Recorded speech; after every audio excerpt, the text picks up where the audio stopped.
What's up, guys? We're back in the video of river rats, and today we're going to be showing you our ice fishing gear for this season. Ice is forming very quickly. On the ponds, there's just a thin layer of ice right now. We're going to be showing you what we're going to be using for this ice fishing season. Our rods, the reels, the plastics we're going to be using, some of the jigs. We're going to be teaching you. We're going to go through all the 9 yards here. All right, guys, next rod, we're going to be talking about the 25-inch light. This is just a random gainer mountain rod that I took the thorn bars and I had a spring bobber. But yeah, this is one of my favorite combos just because, you know, it's been a workhorse. I've caught a ton of big crappies and big bluegills on this, but now I just paired up with little tungsten jigs, like that one right there from Clam. And if you're wondering, this one has line in it, but if you're wondering most of them doesn't have line, it's because I need to get some line and re-spool them because they're all pretty crappy line. But yeah, I've got paired this up with a 1,000 size Shimano ice fishing reel with 3-pound test, and yeah, this thing will smack some more big bluegills. Alright, guys, next rod combo is going to be the Dave Gens 25-inch light spring bobber combo. It's a great combo for heavier jigs like 1/16 ounce and heavier jigging spoons to 1/10 to 1/8 ounce. I caught some bass this year on the jointed Pinhead minnow from Clam later ice, like February, almost ice out, but yeah, it was a great rod for that. And I expect to use a lot this ice fishing season. Alright, guys, next rod we're going to be talking about is the Dave Gens Legacy Series Noodle rod, 30-inch ultralight. And yeah, so this we're probably going to be using heavier tungsten and jigging spoons up to probably 1/8 ounce, and maybe some smaller size in the Clam Tikka minnow. But yeah, and also we got they're going to pair us up with a Sadist reel. I mean, I see these everywhere, and you know, they're always have full boxes and no one really buys them, but I think it's a phenomenal reel for the price. It's only 35 bucks and it's a great reel. But yeah, I haven't taped this on because we just got it yesterday. But yeah, so that's the Clam Legacy Series. Alright, guys, next combo is a 26-inch medium ice sniper rod from Clam. I plan to be using this for walleyes this year and probably heavier baits for walleyes. But yeah, so hopefully we can catch some walleyes this year. Alright, guys, next combo we're going to talk about is my 27-inch medium dead stick rod from Clam.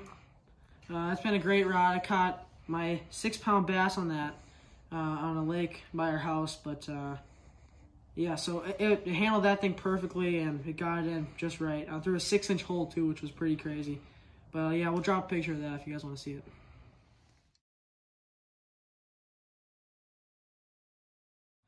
Alright, this is the 13 Fishing Tickle Stick, our next rod. It's a 27-inch ultralight, and I've got that paired up with a Dave Gens ice spooler reel. It's inline reel, so the line twist goes away with these.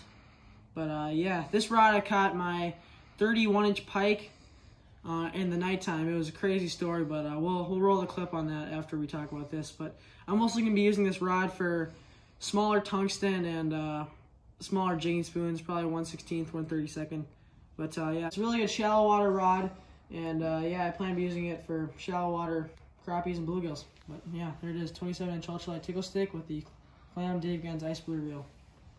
All right, next rod is going to be the 27-inch medium light Dave Gens spring bobber. It is a medium light tripwire or spring bobber, so it can hold bigger and heavier baits. And I use this for bass jigging. I caught a few decent sized bass last year, 3 to 4 pounders, and some nice pike on Clam Tikka minnow paired up with this rod. I got 6-pound test on here. And yeah, we're excited to use this thing again next year and hopefully smack some bass jigging.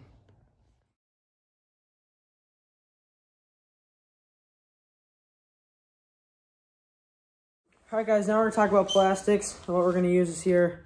We're mostly going to be running Clam Mackie plastics, like these here and these right here. But yeah, and also the secondary plastic we're going to be running is P3 Plastics. They're company out of Wisconsin that our buddy Dax likes, and we like them too, so we're gonna be running those. But yeah, we're gonna talk about them here in a second. All right, guys, so we're gonna talk about the P3 Plastics right now. We really like this brand. We really like this color too. This color specifically is called Pearl Copper, and it's a phenomenal color for bays and crappies. They really like this. We caught some big crappies on it this year in Wisconsin and some big bluegills in Minnesota. But yeah, so that's P3 Plastics. Another one we're using this year is actually these Clam Plastics here. The Mackie Plastics from Clam. Yeah, Mackie Plastics from Clam. Yeah, and most of these ones are just jamies and the draggies, and we like the scuddies too because they look like freshwater shrimp, and we have some in our lakes around here. But yeah, these did really well in the basin too for crappies on tungsten jigs. Yeah, so there's the Vmc Plastics from Clam. Yeah, these are the new models from Vmc Plastics. Same thing that we were just talking about before, but these are new models. We got these at Clam Pro Day this year, but yeah, so these are pretty sweet. And yeah, hopefully these will work this season, and we're just planning on putting these on some jigs from Clam. Guys, next two things we're going to be talking about are Northern Lights Plastics and Panfish Plastics. We'll let Logan go first with the Northern Lights. These plastics are very good. I usually like to use them for more of the bigger crappies that we go after, more of the bigger bluegills, because they're a little bit bigger than the rest of them. They're not too big. Like, you can catch basically any size bluegill on them, but they usually call on the more bigger ones. Logan also caught a 13.5 crappie on that last year on a lake around us. But next company is going to be Panfish Plastics. I usually have a crap ton of them, but I'm just out of them right now. They're really hard to get. And I like the Chigger Fry. That one's my favorite from them. That one's just unbelievable for big crappies and big bluegills. But yeah. Basically, what we use first when we start out, we usually go for usually use plastics. And then if they're not biting the plastics, they're a little bit more finicky. We usually use either wax worms. We usually use wax worms. We usually don't pick anything else, except for maybe we use crappie minnows usually. Yeah, sometimes too. and Euro larva too works. Little red things. Small wax. Those are great for tipping. Like if you're using plastic and you don't really want to take the plastic out, you just tip it with a Euro larvae, and that works really good too. I've caught some big bluegills with Euro larvae. But yeah, so those are reasons for that. And same with spoons. You tip the spoons if they're not biting just a normal spoon. You can add like one of these kind of plastics on, just like a little ball, you know, sway in their face, or you can add some Euro larvae to, really entice them to bite when they're finicky. So next we're gonna move on to our tungsten jigs. All right, guys, moving on to tungsten jigs. There's a lot. We have a lot here, and there's more coming too in the order that I just ordered from Clam. But yeah, some of our favorites are the Clam Drop Jig in the 1/32 ounce and 1/16. Some of our favorite colors are blue fire tiger and the purple fire tiger, and then just standard gold chrome just works phenomenal on sunny days. But yeah, we normally tip those with either a small plastic or a wax worm. And yeah, so we're gonna move on to the next jig. This is actually new from Clam this year. There's a drop swirl jigs. They're very sweet. I'm excited to use these this year. We have not used them yet because they're new, but they have a little diamond or something. Obviously it's not a real diamond, but a little bit maybe to entice them a little more. I'm excited to use these things. Very cool color patterns. They're just, I don't know, I'm excited to use these things. I think we'll catch some big crappies and bluegills this year. Oh yeah, and then for the colors right now we have just 3 of them because we need to order some more. And the drop kick of them, but this is just the normal drop jig. But the colors we have are black, kind of neon blue, and then red chrome. But yeah, those colors should be pretty sweet this year. So yeah, we're planning on using those. We're going to try those out, give those a dangle. And next we're going to talk about the Dave Gunn's drop kick jig, a crappie hammer, and we'll tell you why we like it. Alright guys, the next jig is probably my favorite jig, or maybe my second favorite jig, maybe tied for first with the Swirl drop. But yeah, so these are the Dave Gunn's drop kick. The reason we like using these is for big crappies and bigger bluegills when we need to set the hook harder. They got a bigger hook than most of the drop jigs and most of the Swirl drop jigs. And normally you can fit bigger plastics and just, work them harder. And they have a great action in the water. And yeah, these are phenomenal. We only have 3 right now, but there's more coming on the way in this order. But yeah, so we're pretty excited to use these this year and hopefully smack some more big crappies. But the next jig is going to be the ant drop from Clam. These are a good bait. They're a vertical presentation versus a horizontal. But yeah, I'm going to flip them around here so I can show you better. But yeah, these are the ant drops. So these will stand up straight like this in the water, then you'll just jig them. They're a sweet bait. And basically the drop jig, but just with a little different kick and the vertical presentation. Sometimes I like switch it up when they're finicky or they're just not eating the right way. Alright, next jig is going to be the Vmc Tungsten Bull Fly. I really like using these when, again, the crappies are finicky. I basically just dead stick them and just let them float in their face. But they have a little bit of hair on them, which is a little different than the other presentations we got here. But the little finickies is always a great choice. That black hair there gets them going a little bit more. Looks like a little bug floating in the water or something. Yeah, it looks like a little bug or just, you know, larva or something, or just a small minnow, but they love it sometimes. All right, moving on now, we're going to talk about our spoons and jigs and just, you know, jig and wraps for the year. But first we're going to talk about our blade baits, or you could say like lipless crankbaits. And we have 3 right now. More is coming from Rattles that I ordered. But first is the Rattles Rip and Wrap. And the size, what size? Size 3, so it's the smallest one, 1/16. But these are good for jigging for bass and for big crappies like these. And the new one I just picked up is the Euro Tackle Z Viber. I'm excited to use this one and try this one out for some big bass in Northland this year. But yeah, so that's it for those. All right, next we're going to talk about the Clam Tikka Minnow. It is a solid bait for big crappies. They just made a new size, so check that out. It's a 1/16 ounce, and this would be a crappie killer this year. But yeah. And the Tikka Minnow is what you caught your 30-inch Northern, isn't it? Yeah, we were just messing around one night. We were playing pranks with Logan on setting off tip-ups, and I saw a mark on my Vexilar in probably 26 feet of water going for crappies. And with a 27-inch ultralight rod and 2-pound test, I tossed on a Tikka Minnow, and it just stayed there like for an hour. Yeah, we haven't seen anything before that for about 2 hours. 2 hours, and we were just messing around on the ice, you know, just playing around. I think we brought our skates, and we were skating around. But yeah, I was like, okay, I'm going to try to work this thing. And for like 15 minutes, I was jigging this, and he finally ate it, and it was a crazy fight. But I think we're going to post that at the end here. But yeah, so pretty cool Clam Tikka Minnow. All right, next spoon is going to be the Jason Mitchell Blade Spoon with Rattles. So I don't know if you guys can hear that, but this is a great spoon for walleyes, and you just tip it with a minnow head. And we caught some big walleyes on this last ice season, but yeah, it's a solid bait. And we might use the smaller sizes here for some crappies. We don't know yet. We'll try to test it out, and I'll tell you guys. But yeah, there it is, blade spoon. All right, next we're going to talk about the Clam Leech Flutter Spoon. This is a crazy spoon with crazy action. I caught some big bluegills and crappies on this year, and that one I used for some nice walleyes and some bigger bass. You can get them all different sizes, from 1/32 ounce like I have here to the 1/4 ounce that Logan has. But yeah, these are a great bait for crappies and big bluegills, and that one's good for walleyes. But yeah, these have a crazy floating action when you're going down to them. We actually use these up at Lake of the Woods sometimes, and you catch a lot of walleyes and saugers up at Lake of the Woods. Logan one time with his dad caught 400 and something on him. It was crazy. Yep. And another very good walleye bait is just like dead sticking a minnow or jigging a minnow. I caught a 28.5-inch walleye on it. We'll show the clip right here, but it was a crazy fight. It's a blast going up there for the winter. We need to book a trip up there this year. Yeah, it was pretty crazy. I had never been up there, but Logan's been up there, and they said it's unbelievable.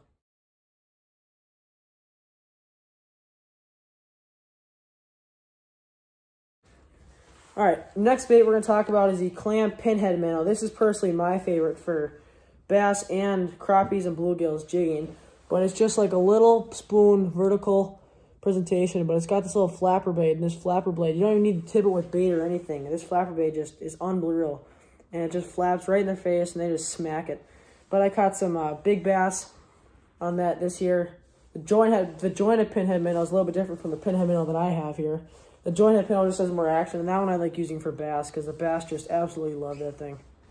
A cool story with that one is I was setting up some tip-ups, and I was by myself just on the ice, and it was freezing that day.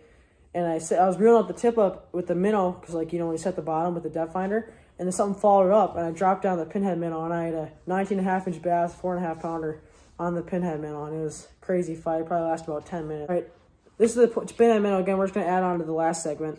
I forgot to talk about this is a crazy bait for rainbow trout.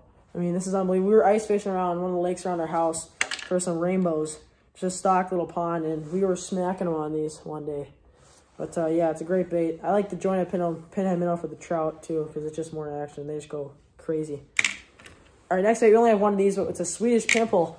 I don't even know what company makes this, but yeah, just called Swedish Pimple, and this is a great crappie bait. Trout bait. You know, I'm excited to use this one again this year, but it always is good. Okay. All right, next bait we're gonna talk about is the Northland Forage Minnow. Logan's got the smaller size, and this is another great bait for trout and for walleyes too, and for bass. I mean, this is a great jig and spoon bait. But yeah, it's kind of got a more of, I don't know if you guys can see that, but it's kind of more like a banana. So it glides down there, and it's pretty cool. It just like barrel rolls in the water. But usually I like to clip this with a clip so then you don't get line twist in your line. But yeah, so solid bait there from Northland. Another great tip that we like to do, and just a thing that you guys can do, especially if you don't have any wax worms or anything like live bait available. If you ever have spoons, or you're kind of struggling with just plastics, if you tip your spoon with some Powerbait, I don't know what these are called, Powerbait Sparkle Nibbles.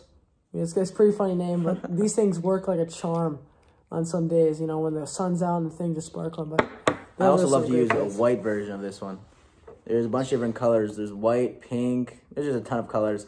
My favorite's actually probably to use the white one. But Keenan has a lot of luck on these goldish ones here.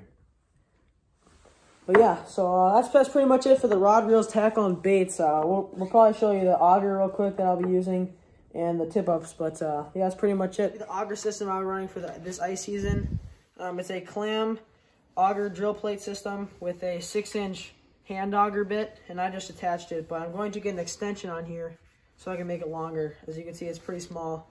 But these just run on some lithium batteries that are from DeWalt. But yeah, this thing works great for early ice and mid ice. It struggles kind of at late ice because you run out of batteries pretty quick. But yeah, and also I'm going to get an 8-inch hand auger so I can fish for more bass. Last year I had to fish for bass with a 6-inch, and that was kind of tough. But yeah, next we're gonna talk about my tip-ups. What I'm using this year is one is a HT Ice. I don't even know, this thing's just a workhorse. It's been in my garage forever, and I found it last year and I started using it, and I just caught some big bass on shiners one day. Caught a 6.12, my ice fishing season PB. But yeah, so that's pretty cool. I just got some big Northlands on this. Next one's gonna be a Frabo Classic. This one worked too. I caught some decent sized bass. I got this more towards the end of the year. But both setups were running 30-pound tip-up line and then a 20-pound fluorocarbon leader. And mostly we run 2 split shots down to a treble hook. But yeah, so pretty sweet. Okay, next we'll talk about the bait puck from Clam. I mean, this is the thing. You probably just slip in your pocket and you fill this up with waxies. I still have some from last year and some Lero larvae. But yeah, I like these versus just like keeping the waxy container, because this thing is pretty much indestructible. Versus the waxy container breaks, and you can really keep these Euro larvae alive. I had these alive for like 2 months after the ice fishing season. It was pretty crazy. But yeah, so there's the bait puck. And I don't have it on right now, but it's in the house, and I don't really want to go put it on because we're trying to figure out when Logan's mom's here. But yeah, so the suit I'll be wearing this year is a Clam Youth ice fishing rise suit, and so it's floatable. But I don't have it on. I wish I had it on for you. Yeah, we'll put a picture right here. Yeah, we'll put a picture of me in it. But yeah, so that's pretty cool. And me and Logan are both running muck boots because they're waterproof and they're warm and they're just reliable. And hey guys, so me and Keen forgot to do what electronics or graphs are gonna be for this season. We're gonna be using this season is gonna be the Vexilar. I like to use the FL18. Keen will tell you what he likes to use. But it's a very simple graph. Basically, it's just there's an on button, you just turn on. There is, right here, it's off. 1, 2, basically how much times it goes in. If it's at 1, it goes up 20 feet. 2, it goes up to 40 feet. So on up to times 10. It's just very simple. There's a gains up here. The gains go up and down. Basically, if you want to see more or want to see your jig, if it's a really small jig and it's not showing up, you can make it, you can turn up your gains, but the more you turn up the gains, the more interference you're going to get to it, so you kind of have to play around with that. There's also a bunch of different, like, modes, or, you know, little settings here. You got normal, you got AZ, which is zoom, BL, which I believe is bottom lock, and then LP if your battery's running low for low power mode. But that's basically all you need to know about it. It's very simple. It's not too much money. It's about $300 maybe. A lot of graphs are way more expensive these days, so this one is not bad, and it works very well.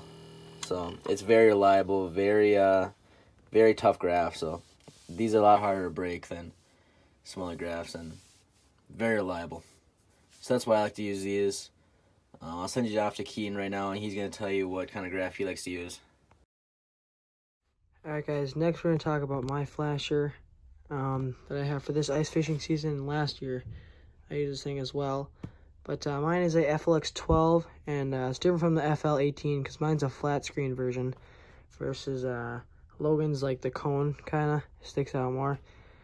But yeah, I like this one more than those ones just because I like the flat screen. And yeah, he also has the Pro Pack and I have the Gens box. I like this because I can mount stuff, and I have some mounts that I'll put on here for cameras and other things. Also, you can mount stuff like the Vexilar glow ring here. I like this at night when I stick my jigs in there and whatever, because I like night fishing for pike and crappies. But yeah, so that's the FLX 12 from Vexilar.